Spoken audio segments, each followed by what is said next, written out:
Okay, our previous topic was on the COPAR phases and critical activities. We discussed the pre-entry phase, which is the first phase of COPAR. Activities, description, initial consultation, selection of community for immersion. So how do we choose a community for your COPAR? Okay. Number 5 is the formal communications and courtesy call. So formal communications is when you go there to talk and discuss your scope and expectations when you reach the community. What are the things that you would like to do, and in return, what would the community officials like for you to do when you reach their community as well in terms of health programs. The pre-entry phase also includes your orientation of agency development workers and structured activities. Okay, for today, we are going to discuss the second phase of your COPAR, which is your entry phase or the community immersion. We are going to discuss description, the activities included, okay, will be the bulk of the discussion. Okay, the courtesy call, leader spotting, groundworking, delivery of health services as come-ons. Okay, what does that mean? Deepening social investigations and the start of community meetings. And the last topic included for your entry phase is your ARAS. Okay, so I will be sharing my slideshow.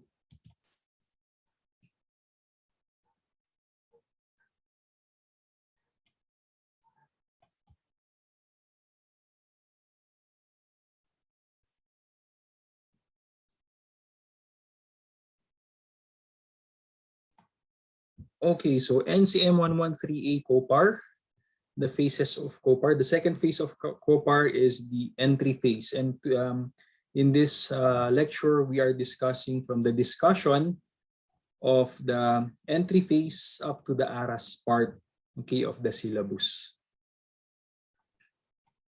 Okay, entry phase. Okay, when we talk about the entry phase, it is the actual going into the community already. So before the entry phase, we had the pre-entry phase, which was a lot of preparation, preparing to choose what community we are going.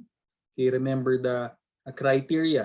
It must be a poor community. It is a community that is that has requested. Okay, actually, what do you call this? Requested people to come in their community to give help regarding their health concerns. Okay, so they must be able to be receptive, okay, of the things that we want to implement in the community. And there should be understanding or communications between the leaders, formal and informal leaders of the community, okay, and the healthcare workers who would like to go into the in that specific community. So once the details have been planned out, once everything has been pre-planned, the next phase after your immersion after your pre-entry phase is your actual entry phase already. Okay. Let me pause for a minute. I am just going to fix the lighting because the sunset is already shining on my face. Okay.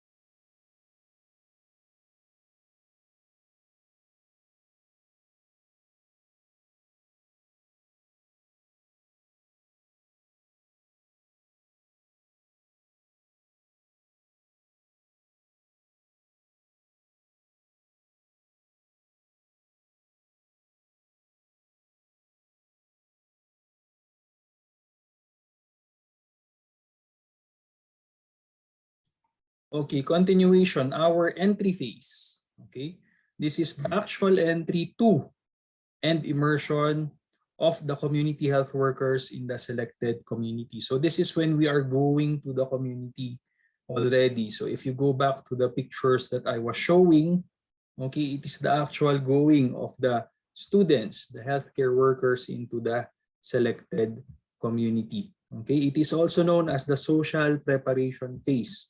Why is it? Because we are starting to prepare also the community, okay, regarding that there will be an interaction between the workers, the health workers, and the people of the community. And the goal is for the improvement of health of the community. That's why we have to socially prepare them.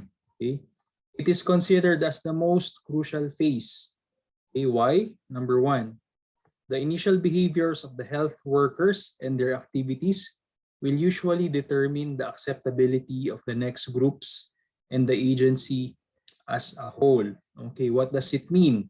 Since COPAR is a continuous process, okay, so if our group, okay, your group of 12 students being led by the clinical instructor, if we are the first students or first group of UC individuals who will spend 4 weeks there or 8 weeks there, okay, it is very crucial, sorry, that the initial activities or the initial na pakikisama, initial relationships that we establish during our first 4 weeks and 8 weeks, okay, should be very good.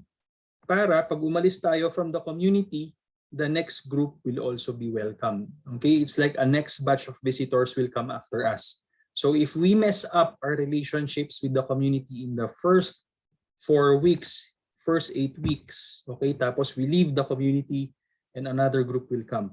Okay, if we mess up the relationship, the next group will not be welcome, di ba?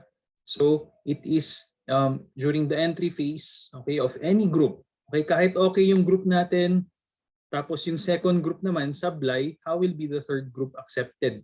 Okay, parang ganun. So every time there's an entry phase, every time you stay in the community, okay, it is crucial because it will also determine the continuity and how they will welcome the next group. Okay, the initial behaviors of the healthcare workers and their activities. Okay, so us as healthcare workers and the effectivity of the programs, they will determine the acceptability of the next groups and agency. Kunwari tapos na yung University of Cordilleras, what if Red Cross naman yung magkaroon ng program doon? What if Pine City Colleges? What if SLU naman? Okay, so sabihin nila, ayaw na namin ng ganyan, mga nursing students. Kasi when UC had their rotation here, medyo we did not, it wasn't really that meaningful. Okay, or sabihin nilang kabaliktaran, okay, yeah, gustong-gusto namin ng mga student nurses dito. Because when UC was here, okay, so magagaling yung mga estudyante nila, mababait. Okay, so the initial behavior during the entry phase is very important. Okay, so why is it also considered the most crucial phase? Number 2, because this is the period where sensitization of the people and critical events in their lives, such as their dreams and aspirations, will be uncovered and explored. Okay, so medyo malalim yon. Why? Because during our interaction with the people in the community, okay, so we try to make them think out of the box already. Okay, so we know that you've been in this community for so long already. Okay, but what are your plans? Ano po ba yung mga gusto nyo? What else do you want to happen? What other improvements would you like to happen in your barangay? And once you give out those questions, their imagination will start to go wild also. Ay, gusto ko yung nakita ko noon, nung, kasi OFW ako, so nakita ko yung sistema nila sa Singapore, ganito lang to. Okay, sana ganito rin yung sa barangay namin. Kasi sabihin ng iba, ako naman nung pumunta akong Baguio, okay, napaka-stricto nila when it comes to protocols. In terms of COVID, etc., etc. Sana ganito rin sa barangay namin. See? So you try to, you simulate or you stimulate their imagination, you stimulate their ideas, thus it becomes explored, thus it becomes, it can turn into reality. You make them realize na pwede po nating maging, i-apply yung mga nakita nyo sa Singapore, i-apply yung mga nakita nyo sa Baguio, i-apply yung mga nakita nyo sa Facebook, sa internet, okay, dito sa barangay nyo. Basta, tulong-tulong po tayo. Okay? And it will be explored in the, it will be implemented in the entry phase. Okay, in the entry phase, there are critical activities. So I think there are 10. Okay, there are 10 critical activities here in the pre-entry phase. So makikita nyo, it will be listed above. Okay, so what are the critical activities? The first critical activity or breakdown of activities in the pre-entry phase, the first is the courtesy call at the barangay level. Okay, so meron tayong municipal level. So as I showed you in the photos dun sa UC photos namin. So let me draw those slides. Okay, so let's wait for a moment here.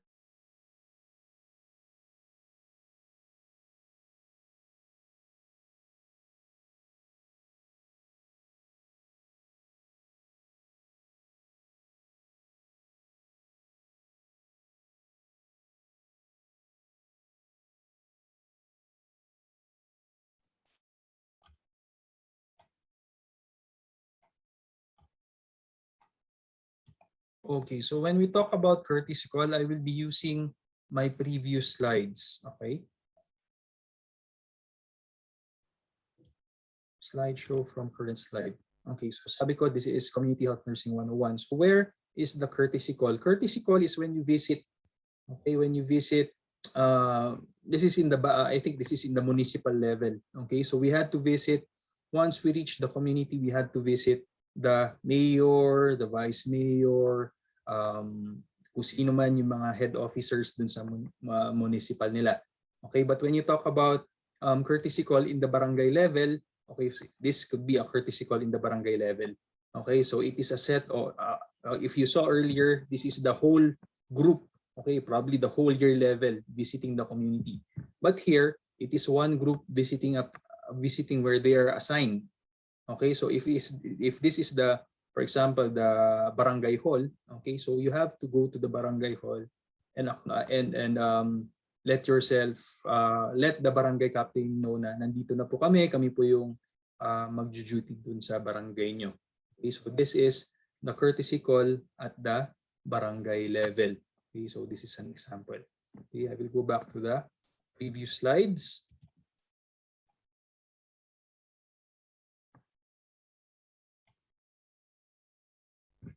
Okay, so critical activities. A courtesy call at the barangay level is the first one. This is the personal visit to the barangay leaders.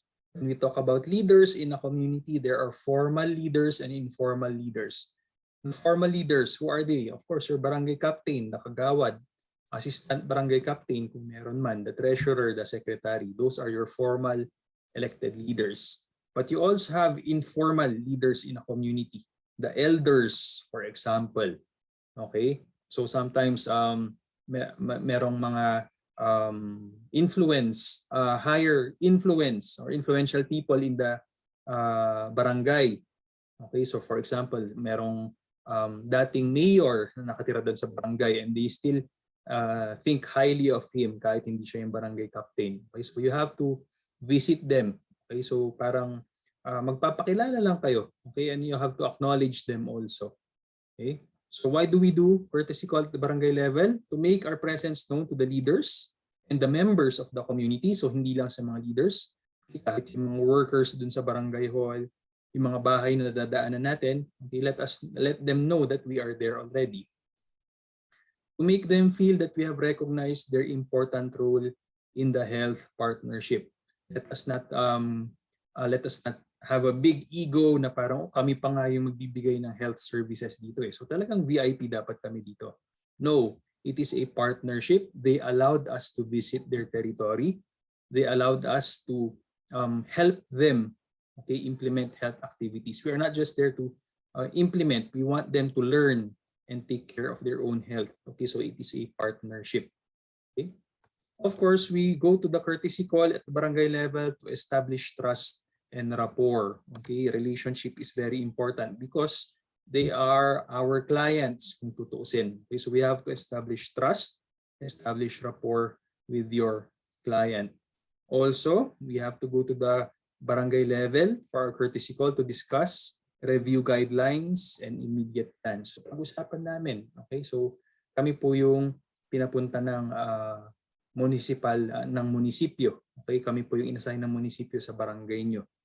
Okay, so of course, Let them know, or they already know, of course, nabigyan na yan ng instructions before you even came. But you just remind them na we are here to strengthen your health activities within the barangay and for the community. Okay? If there have guidelines, kung meron kunwari guidelines that we don't know that is strict for that barangay, sabihin ng barangay captain sa inyo, yes, okay, so salamat po sa pagpunta nyo dito. Ipapaalala ko lang po na probably after 8 o'clock, we have a curfew. Sabihin nila, so you should be in your wherever you should be staying already. Okay? Or for example, maraming NPA dito sa lugar namin, so hindi namin kayo papayagan na mag-house to house na kayo lang. So every time you have a house to house, you will have to inform the barangay and the barangay will accompany you through the kagawads. Okay, so siguro may guidelines din sila na para sa kanila. Okay, so we have to let them know that we are there. During my time of duty, okay, the barangay had to know when we were coming and going kasi sila yung nag-arrange ng transport. Okay, so walang regular transportation that goes in and out of their barangay. So through the barangay, through the captain, siya yung nagko-coordinate. Okay, that the UC students will be coming here every Monday at 8 o'clock, sabihin nyo na. So sunduin nyo sila sa, mag-arrange kayo ng jeep para masundo sila sa Baguio, for example, ng 6 o'clock. Okay? Tapos they will stay in our barangay until Wednesday. Okay? So Monday, Tuesday, Wednesday dito sa barangay natin.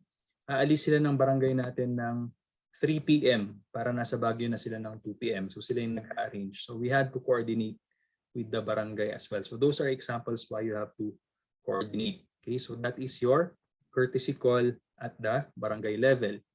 Okay? So another critical activities of your pre-entry phase or the second phase, okay, is your ocular survey. Okay, so when you talk about ocular survey, okay, so ocular, kailangan mong i-inspect by eye. You go around the community to observe. What are you going to observe? You observe, for example, who are the people in the community? Where are the places in the community? Where is the clinic? Where are the main roads? Where are the groceries? Saan yung majority ng mga bahay? Okay, so yan yung mga things that we have to familiarize ourselves when we go around the community. The boundaries also. Hanggang saan ang boundary ng barangay na ito? And observe the people, observe their lifestyle, mga tipong ganyan. Okay. During the ocular survey, we will also settle down in the staff house. Okay, so titingnan rin natin yung itsura ng titirahan nating bahay. It's either there was a house that was pre-arranged for us to live in. Kung wala man, titira tayo sa barangay hall, titira tayo sa health center, titira tayo sa mga daycare. Okay, so yan yung mga na-experience kong tirahan. Yung mga barangay hall, daycare, unfinished clinics. Okay, so yan yung mga doon kayo magsisettle down, ayusin niyo yung mga gamit nyo, arrange kung saan kayo matutulog, separate ang boys sa girls, saan matutulog yung clinical instructor, saan tayo magluluto. Okay, so settling down in your staff house. For the what do you call this? For the ocular survey, also have to immerse with the community. Okay, so what is immersing in the community? Go back to the other show.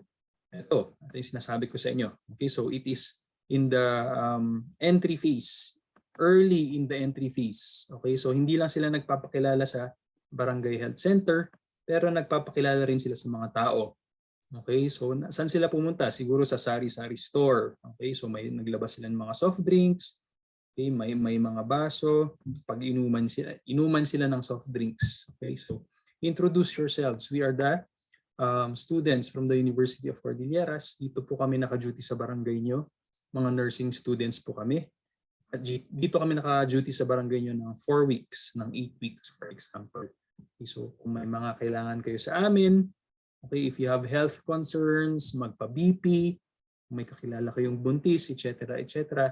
Okay, so visit us in the center or pwede po namin kayo puntahan sa bahay nyo. Okay, so that is your interaction with the community. Okay, so ocular survey, immersing with the community. Ocular survey, nasabi na natin kanina, nasan yung mga bahay, Nasaan yung mga main road, nasaan yung mga bilihan. Okay, so yan yung mga titignan nyo. Where is the clinic? Where is the barangay hall? Okay, etc. etc. And initiate the concept of partnership during your ocular survey. Of course, things that you can do to initiate the concept of partnership is isama mo yung mga kagawad. Kagawad, pwede nyo po ba kaming ipasyal, okay, sa mga main road, okay, kung saan po yung rota namin, for example, saan yung mga shortcut, okay?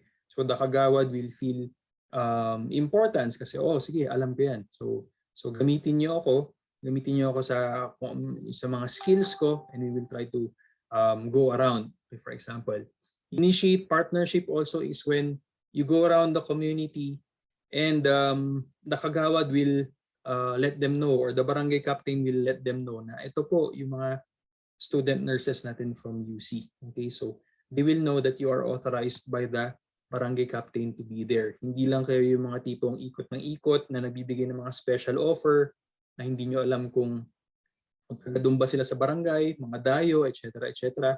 Okay? So the barangay captain or the kagawads will let them know that you are authorized to be there. Okay? So mas kampante yung mga tao of the community, and you have initiated the concept of partnership. You are there in partnership with the LGU, the barangay captain, the kagawads. Okay?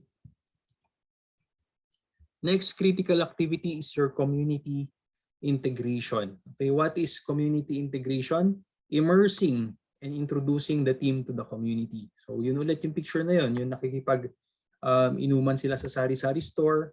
As they walk around the community, okay, so babatiin mo yung mga tao, magpapakilala kayo. Gusto nyo po magpa-BP, kami po yung mga students from the University of ARAS. Okay, so integrate or immerse with the community. Why do we do this? The second bullet says, to get to know the culture, economy. Okay, so ano yung kultura doon? Okay, so mainhin ba sila? Probinsyang-probinsya ba? Parang Baguio City ba? Parang Manila na medyo loud yung culture? Parang probinsya ba na lilo sila? Simple ang buhay? Economy. Okay, mayayaman ba yung mga tao sa barangay? Are they well off? Marami bang squatters? Maraming mahirap? Okay. To get to know the leaders aside from the barangay captain, sino pa yung mga leaders na pwede ma-encounter natin. Okay, so what is the history of the barangay? Okay, so masarap mag-duty sa mga bandang La Union. Okay, kasi bawat barangay may simbahan, for example, bawat barangay may palengke. Okay, so what is the history?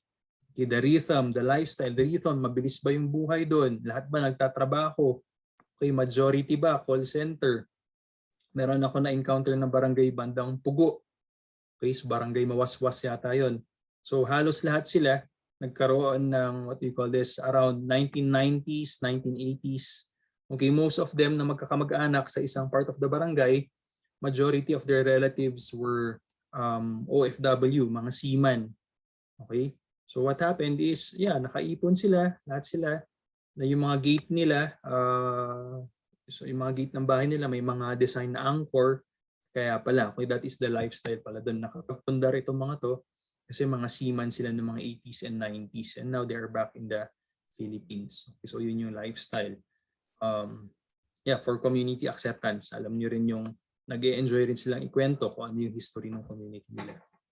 Community integration will also help you know the struggles. Okay, so ano yung mga paghihirap ng mga community. Usually for farm areas, for example.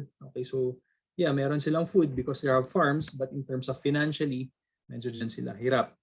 Okay, recognize their health struggles. Hindi kompleto yung mga health resources dun sa those living in Kapangan, living in the hidden barangays of Benguet, for example. So those are their health struggles. Community integration will also help you understand how locals analyze and understand their own health situation. Wala, ganun talaga eh. Tanggap na namin na yung mga hospitals dito hindi tumatanggap ng mga hirap. Okay, so pwede na lang sabihin sa yun. Okay, so understand that mahirap kasi ang tubig sa bahay namin kasi most of our water resources are focused sa mga farms namin. Okay, so depende kung ano yung mga situation nila. Okay? Lastly, community integration, to have a bias, to have a basis for modifying your own values and lifestyle in keeping with that of the community. So nakita mong simple lang yung lifestyle nila doon, nakita mong soft-spoken sila, nakita mong mga simple lang yung mga tao, humble yung mga tao doon. So you adjust yourself also. In return, you have to be humble also. In return, you have to be respectful also. Okay? So if they feel intimidated with you, kasi yan, taga Baguio yan, taga CPM mga yan, mga college students yung mga yan, mga may pera mag-college, etc. So you adjust also. Okay? You have to be, you have to have a attitude of service. Okay, sir, nandito po kami para paglingkuran kayo, para tulungan kayo, hindi po para pagsilbihan kayo. Hindi po kami mga turista dito sa barangay nyo, etc. etc. Okay, so you have to modify your values as well. Guidelines during the integration. Okay, so here are some pointers while you are doing your integration, especially in the first part. Okay, keep within community standards. Okay, your appearance, for example, not too loud. Huwag masyadong maporma, huwag masyadong maingay, huwag masyadong what do you call this? Magpagaling sa community, nagmamagaling, magaling. Your speech also, if you can use the local dialect, okay, kung nakakaintindi sila ng Ilocano, tapos marunong ka mag-Ilocano, mag-Ilocano ka na lang, huwag ka na mag-English, Taglish. Okay? Behavior, okay, stay simple, lifestyle, okay, so nasa community tayo, so hindi porket may pambili yung isang group mate nyo ng mamahaling pagkain, is yun na yung dadalhin nyo dun for the 3 days duty. Okay, so try to adjust also with their lifestyle. Okay, be humble and adopt a low-key profile approach. Okay, so wag masyadong arrogant or boastful or loud, okay, when it comes to the community. Okay, visit as many households as possible.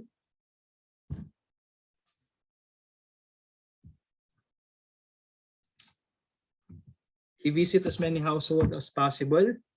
Okay, so it makes you, what do you call this?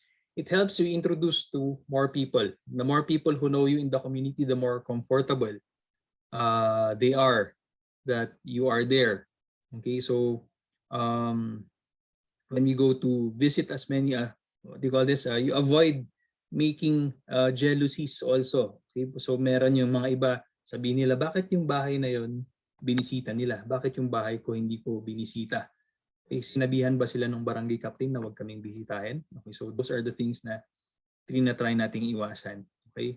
Do not make insinuating comments about interest or something. So okay, magsasabi na magpapa-medical mission po kami, etc. etc. Mamimigay kami ng gamot. Okay, so if it is not true, try not to give them ideas about those things kung hindi naman kakayanin.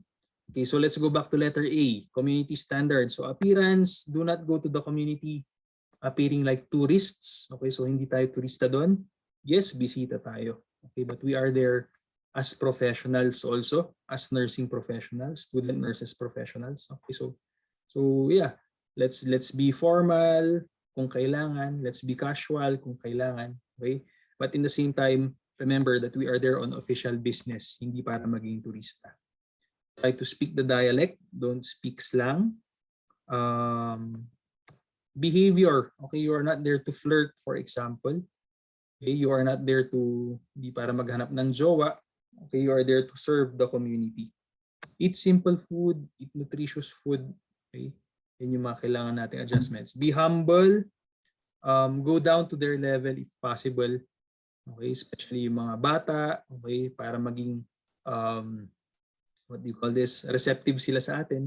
Okay, so for example, kung BTS yung nakita mong pinag-uusapan nila, okay, so try to talk to them about BTS. Ay, narinig ko kayo, I overheard that you're talking about BTS, you're talking about Korean novelas. Nanonood din ako niyan.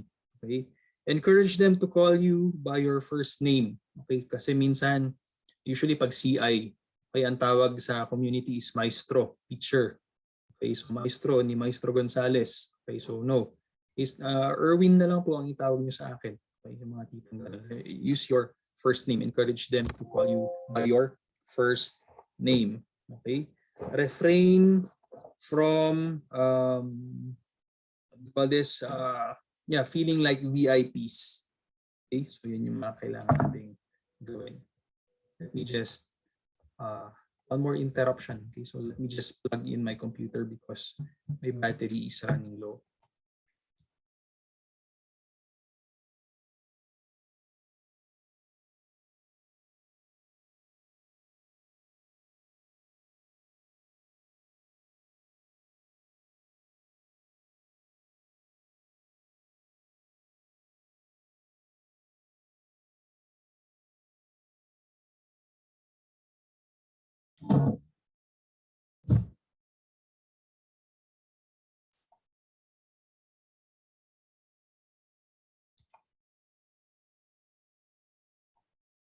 Okay, next.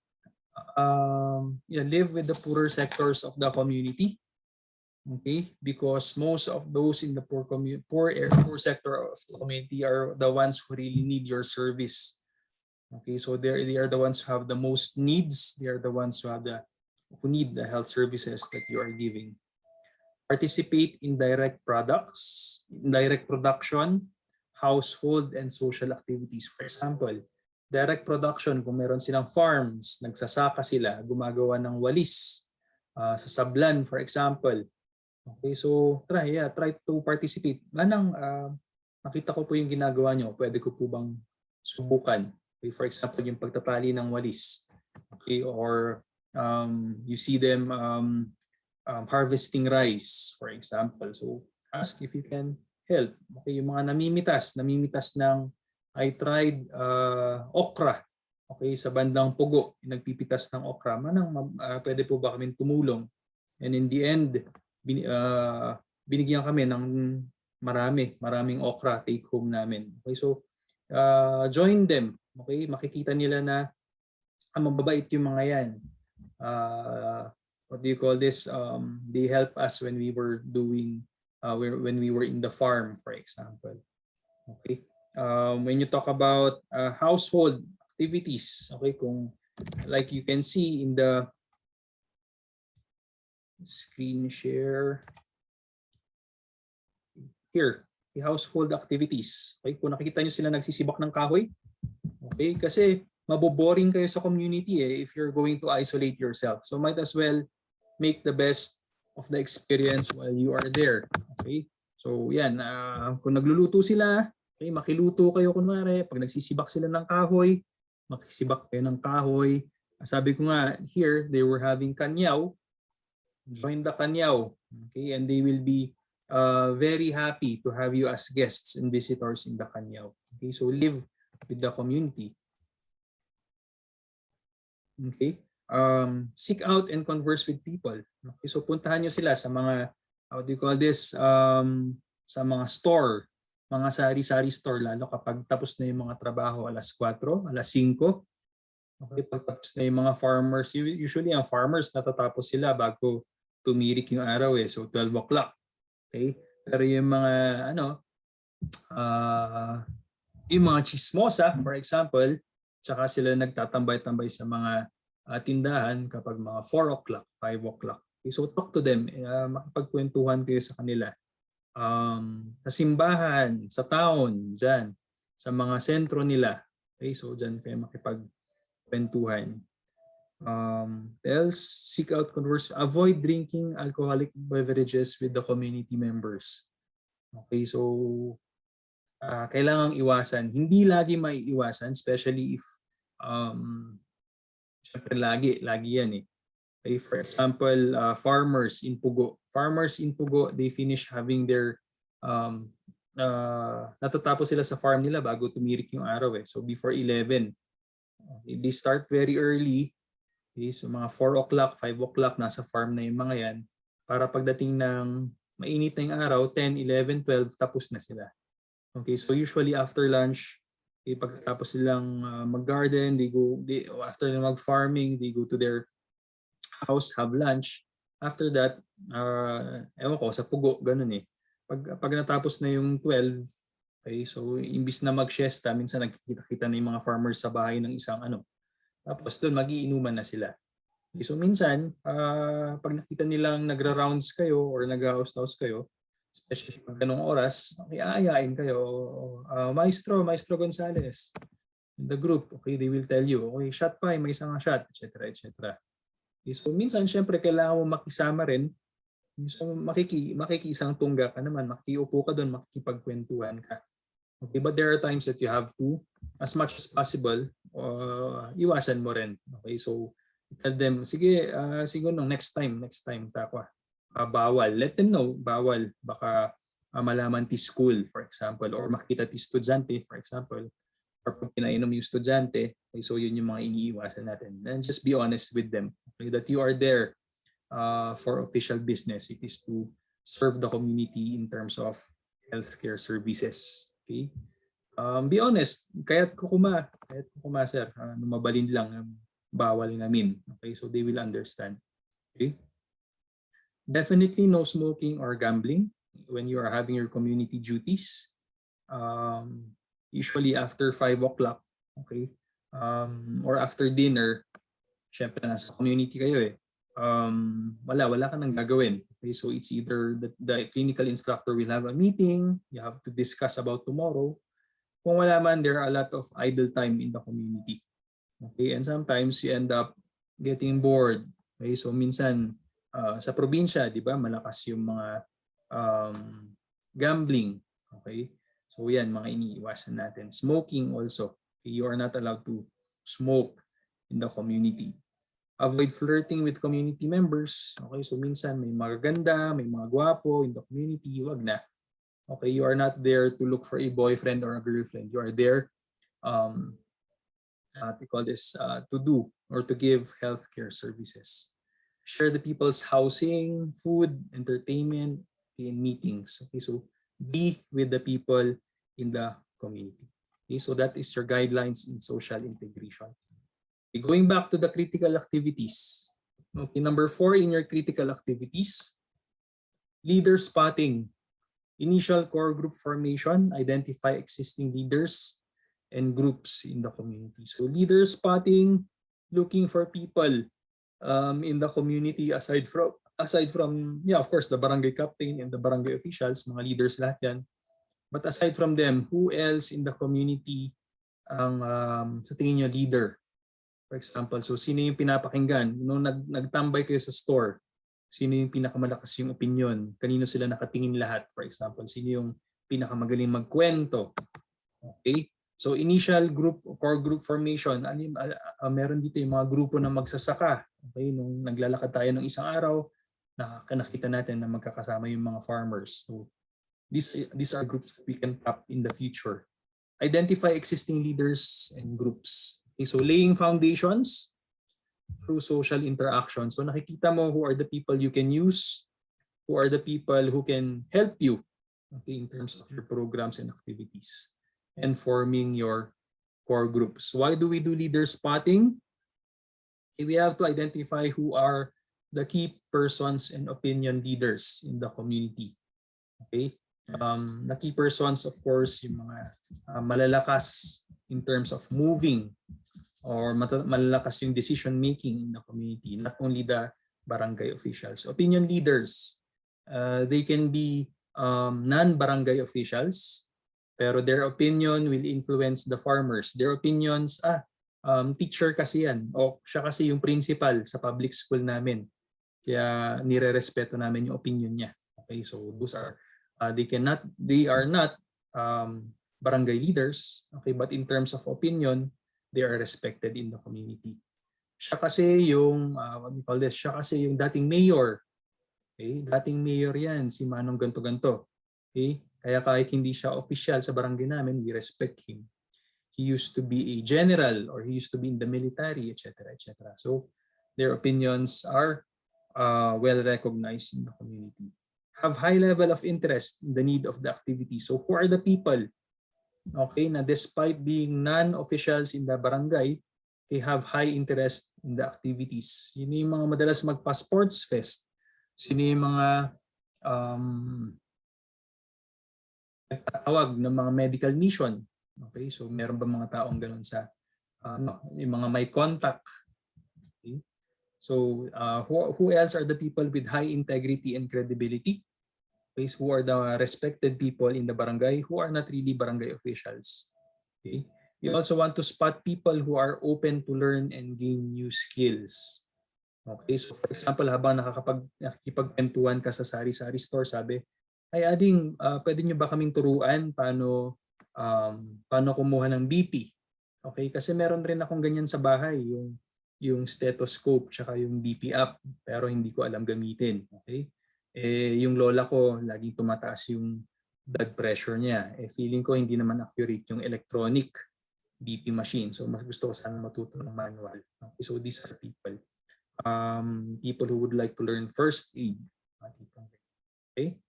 We are trying to identify people who are committed. Okay? So yeah, I am not really a government official. I'm not really a barangay official.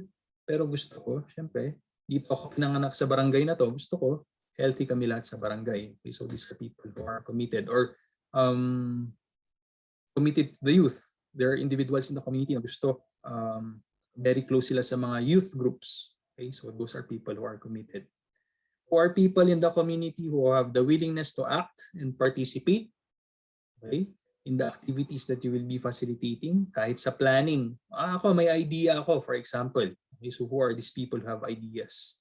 People who share the same vision as your duty group, same values, okay, with people in the healthcare team. So that is the fourth critical activity. Identifying leaders, identifying groups in the community who will be beneficial in the future once you implement health activities. Okay. Leader spotting also includes different groups.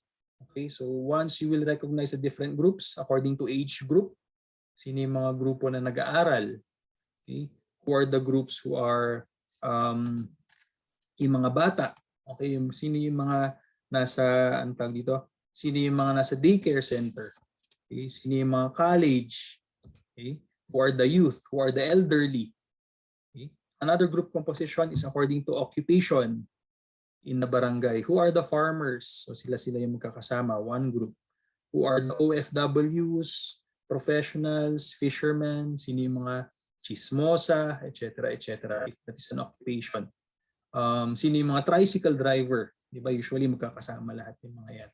Okay. According to existing committees, okay, yung mga Zumba committee, okay, yung mga Jutanders committee, okay, meron yung mga SK Youth committee, okay, those are existing committee. Education group, health group, income generating group, kasama ko sila sa sa co-op.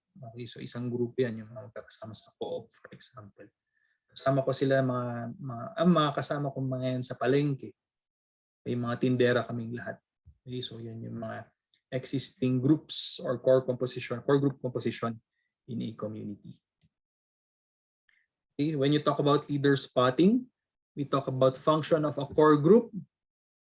Okay, a core group, initial action group that can work with the health team. So kung meron na palang group of individuals doon who are trained in CPR, for example, lahat ng SK, pinapunta ng SK chairman sa Red Cross para mag-training before as their basic life support. Okay, so that is a group that you can already tap.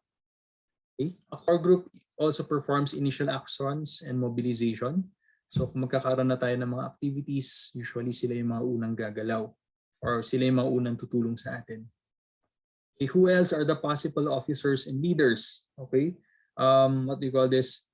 Once you identify people, okay, who are outside, hindi naman sila barangay leaders, hindi sila barangay captain, hindi sila kagawad, pero they seem to be leaders, okay, in terms of how they act, in terms of how they think. So once nagkaroon tayo ng mga committees sa mga programs natin, pwede natin silang maging mga head dun sa mga committees na itatayo natin. So sila yung mga possible officers and leaders dun sa mga programs natin. They help, these leaders also help both the community and the healthcare workers. May mga people in the community who will not only help in our implementation of the program, both for the community and the healthcare workers. Tayo, tutulungan rin tayo nila. And leader spotting is important to help in laying out plans and tasks because meron sila mga opinion and they have experience in that community, so they can help us plan and task. Different types of key people in the community. So of course, you have key persons. The key persons are the ones very influential in your community. Yung mga barangay captain, of course. Yung mga kagawad. Okay? Key persons also, people who can lead. Okay? Sabi ko nga, yung mga ex-mayor, ex-general, yung principal, mga maestro, mga teachers in their communities. Of course, mga key person yung mga yan. Because once you get them on your side, okay, so a lot of people will participate already in your activities. Opinion leaders. Okay, sometimes you encounter people in the community who have very good opinions.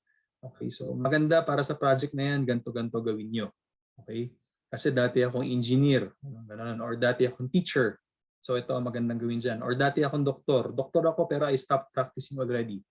For that problem, this is the good solution. Okay? But why are there opinion leaders already? Because they do not want to participate in the implementation. Okay? So for example, tapos na ako dyan. Okay? Dati na ako na yung dating barangay captain. Pag gagalaw ako, baka isipin nila, isipin ng barangay na tatakbo ako. So I don't want to participate in the implementation. Pero here are my opinion. Okay? Or yung mga matatanda. Okay? So pagod na ako. Okay? I've been in this barangay since I was born. Ito yung mga nakikita ko. But those are just my opinion. I don't want to participate in the implementation already. Yung mga bata, ang pag-implement nyo, mga tipong ganun sasabihin nila. Okay? But they have very good opinions. Okay? There will also be deviants and isolates. Okay? So mga ayaw mag-participate. Okay? So hindi na doon na lang kayo mag-survey doon sa next na kapitbahay namin, wag na dito sa bahay namin. Okay? Or for example, magpapa-feeding program kayo. Hindi, sige, okay lang kami. Wala naman kaming problema sa food. Okay, yung mga kapitbahay nilang namin na may hirap, sila na lang ang i-target nyo dyan sa program na yan. Okay, so they don't want to include, okay, ayaw nila mag-participate sa mga programs nyo. And those are the deviants and isolates. Disadvantage, of course, hindi mo sila may-include sa mga activities nyo. Advantage, nabawasan yung mga cargo mo. Okay, so okay lang. So hindi na natin sila isama, mababawasan. Hindi na natin kailangan problemahin yung house number 4 kasi they are not welcome. They said that they will not participate in any activity that we will do. Okay, so yun ang advantage din. Kumbaga bawas load. Okay, so wala nang students sa dyan, doon na lang sa next na house. Okay, mga tipong ganun. Okay, number 5 in your critical activities, groundworking with identified key persons and opinion leaders. Okay, once you have identified in number 4, so who are the people who are influential, who are the leaders? Okay, we will do groundworking. Kumbaga, we want to orient them and we want to get their opinion. Okay, instead of talking to everyone, you just want to talk to the leaders. Okay, so for example, in your duty group, okay, instead of me talking to everyone, I will just talk to your leader. Okay, so this is what I want to happen. Ganito yung magiging community natin. Okay? And once I share my idea to him, he can be the one to start influencing all of you already. Okay? At the same time, ganoon rin sa community. Groundworking with just the leaders. You can have one-on-one conversations with them para malaman mo yung opinions nila and you can talk to them about, sir, kasi ito yung gusto naming implement. Ano po sa tingin nyo? Okay po ba? Okay? Mind setting also of leaders regarding issues that need to be done. So ito kasi yung napansin namin with our first week of duty in your barangay. Okay, so napansin namin about the basura, napansin namin about the stray dogs. Okay, ano po yung opinion nyo dun sa mga napansin namin? Okay, and guide and motivate leaders. Okay, we want them to, sir, we identified you because we like your ideas, we like your opinion. Okay? We would like to assure you na itatry namin ang best namin, okay, with your cooperation, okay, para ma-solve natin yung mga problem ng barangay nyo. Okay, with your help, with your participation. Okay, so you guide and motivate the leaders also. Okay, that is groundworking with the specific people that you have identified with leaders. Okay, so kumbaga you target the people first who will really excel. Okay, and then they will start to influence the other people na to participate in your activities. After groundworking with the leaders, the next is tentative planning and delivery of health services as come-on or intro activities. Okay, so I know that there will be a lot of long-term activities. Okay, but when number 6 is talking about the initial activities, okay, na magpaparamdam dun sa community na nandun kayo. Okay, so choose a major health or health-related issue that are priority concerns. Okay, analyze the issue with the people, coordinate with the barangay health workers. Okay, the first activities must be initially felt and concrete. Okay, so it is something that they can see already in your first week or first few weeks. For example, I know that we have plans about vaccination in the future, mga tipong ganun. I know we have plans about magpa-operation tule, magpa-feeding, etc., etc. But when we talk about come-on or intro activities, these are activities that maramdaman agad nila. Kumbaga, third day pa lang natin. So like what? Okay, cleaning activities. Okay, so napansin natin within the first 2 days of our duty na medyo madudumi yung mga barangay. So anong gagawin natin? We go around the barangay. Tapos meron tayong dalang mga walis, garbage bags, dustpan, tapos we start cleaning around the area. We start cleaning around the simbahan, sa palengke, ganun. Okay? So they will see in your first week pa lang, okay, na they really mean business and they are really here to help. Okay? Tapos while doing the activities, tutulungan pa kayo ng mga kagawad. Tutulungan kayo ng mga ibang people in the community. Okay? So these are activities that they can see and feel already within your first week or first few weeks, and they will see that you really are there to help the barangay, okay? And to help or to implement activities with the barangay people. Okay, so if we have more elaborate activities in the future, fundraising, mga tipong gano'n, next time na. Okay, pero during our first few days, magpakitang gilas na agad tayo, something that they will feel immediately. It doesn't have to be grand, but it must be something that they can concretely and readily feel as soon as possible. Okay, so come on or intro activities.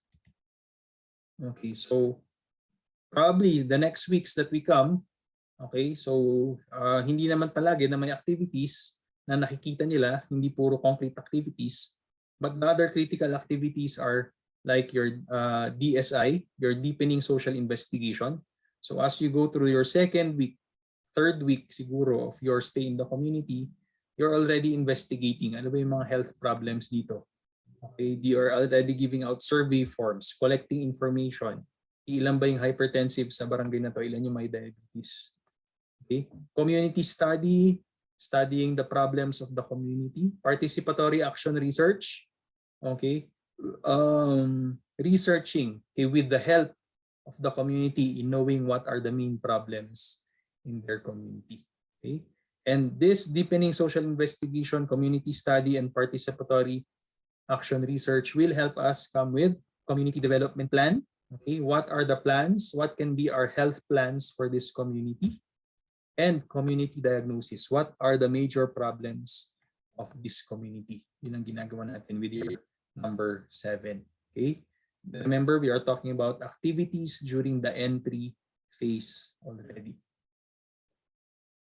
Number 8, after we have collected data, interpreted data, collected data, diagnose what is the problem. 8 is start of training activities or capability building for the core group. Remember the group of leaders and group of people that we have identified in earlier stage of the entry phase. So anong gagawin natin?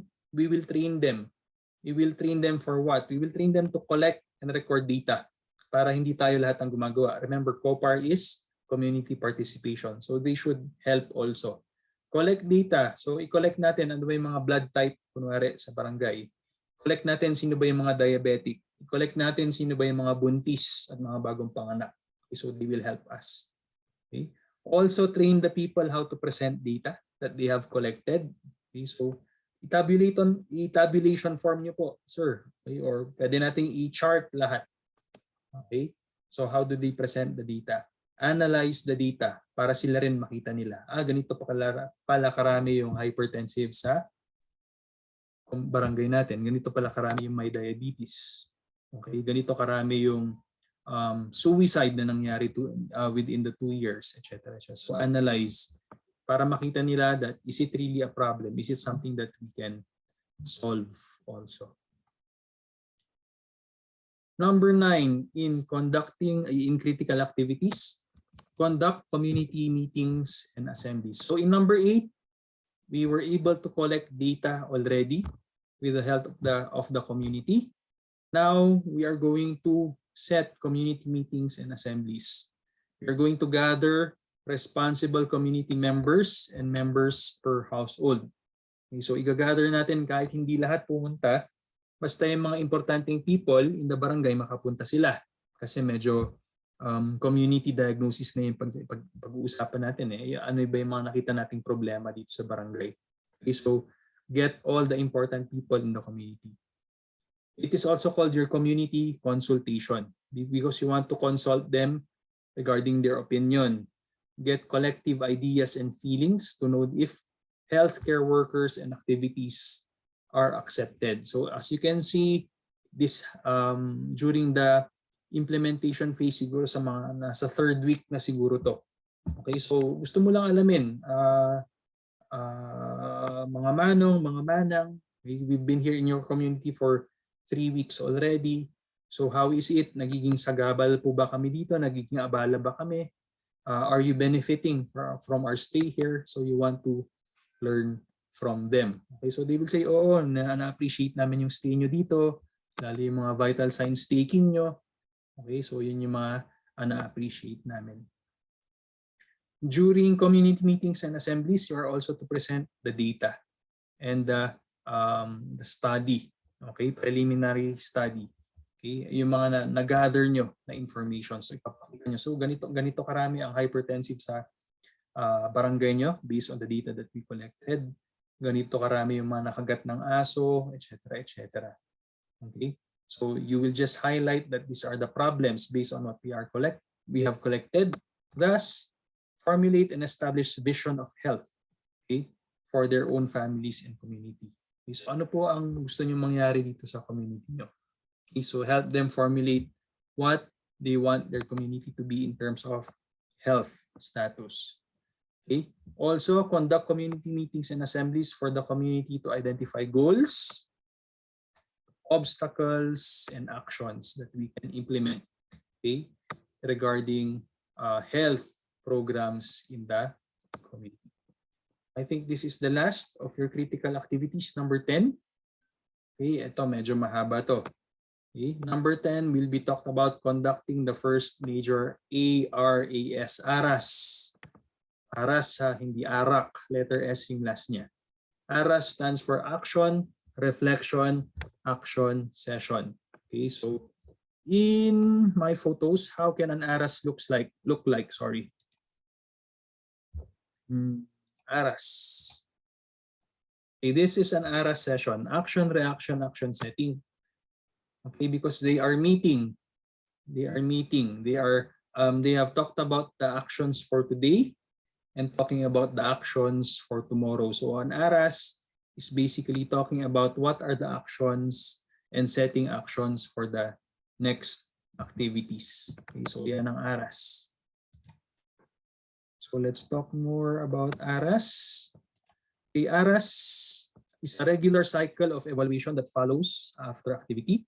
What will we do? An ARAS will help us identify strengths and success. Ito yung mga strengths natin as a group. Ito yung mga success natin sa mga programs na implement natin for today or last week.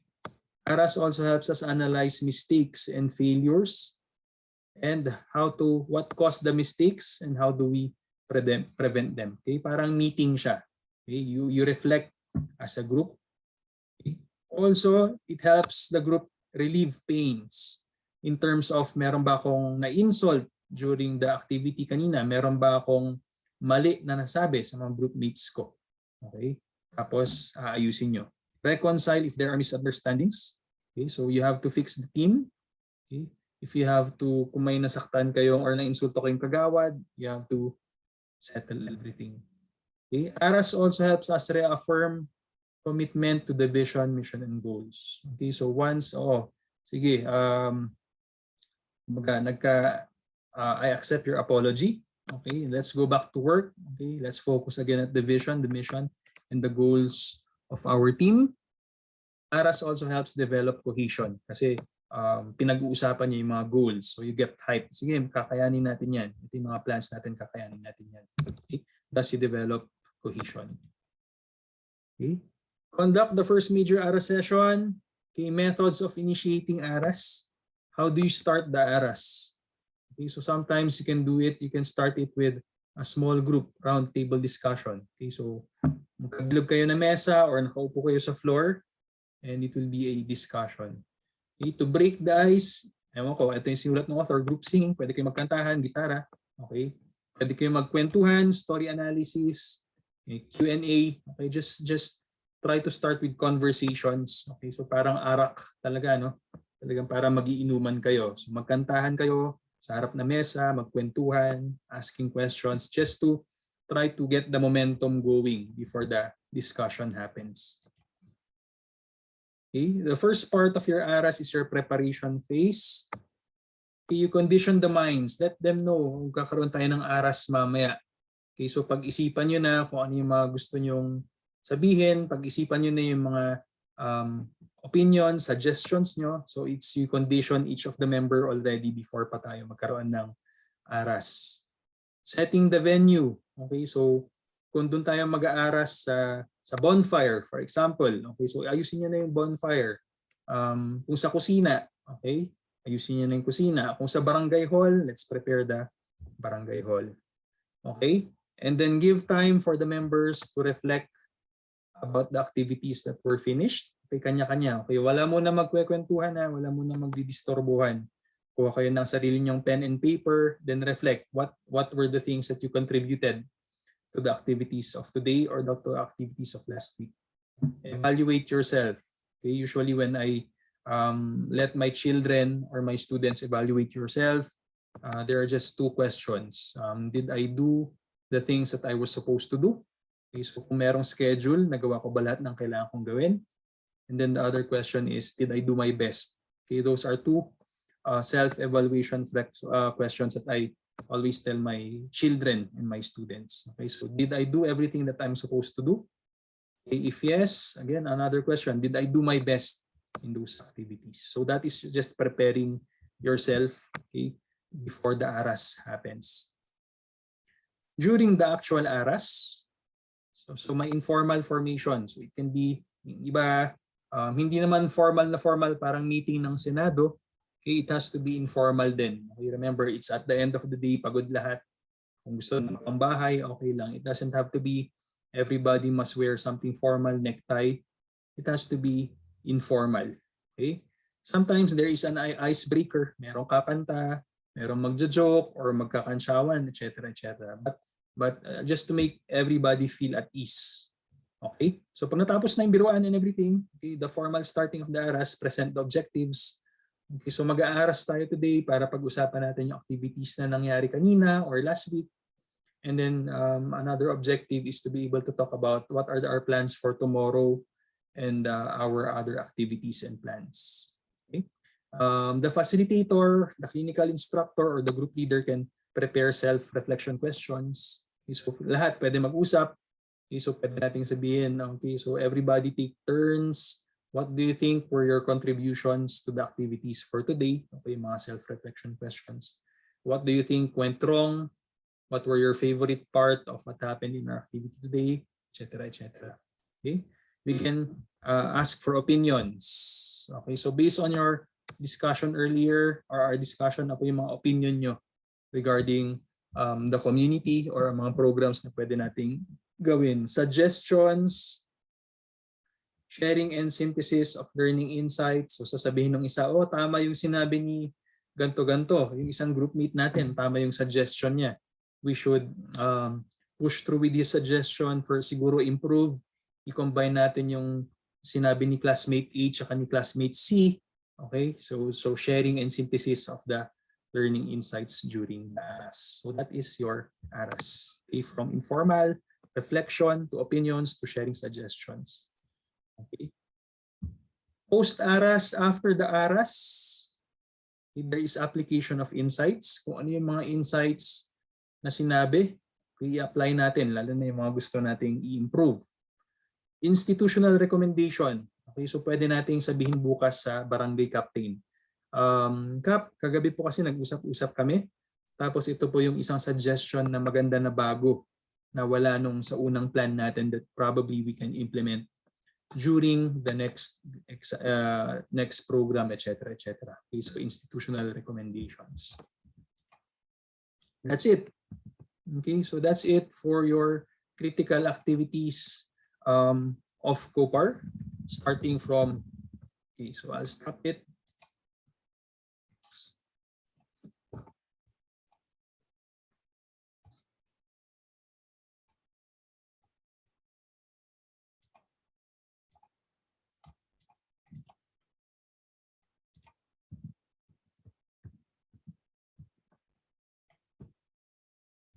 Okay, so for today, we discussed the entry fees of COPAR. We described what is the entry fees.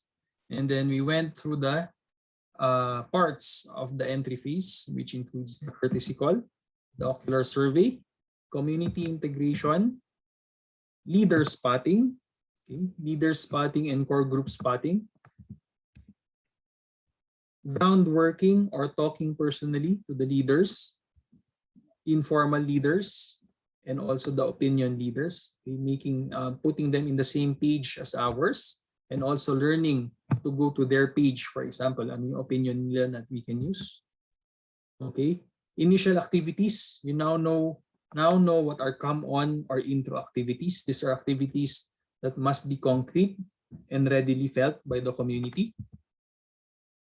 Okay, after that, deepening social investigation, so further information about the community study, participatory action research. Then 8, critical activity is start of training of the leaders and the core groups. Okay, we now conduct community meetings and assemblies. And last that we talked about today is the ARAS. Okay, and the purpose of ARAS and how we go through ARAS through initiating it, preparing for it, okay, the actual ARAS itself, and the post-ARAS activities, and of course the implementation of the recommendations. Okay, so that is your lecture for the pre-entry phase for the first part. There are still more. There is part 2 of your entry phase, and we will discuss that in the next lecture. Okay, so thank you.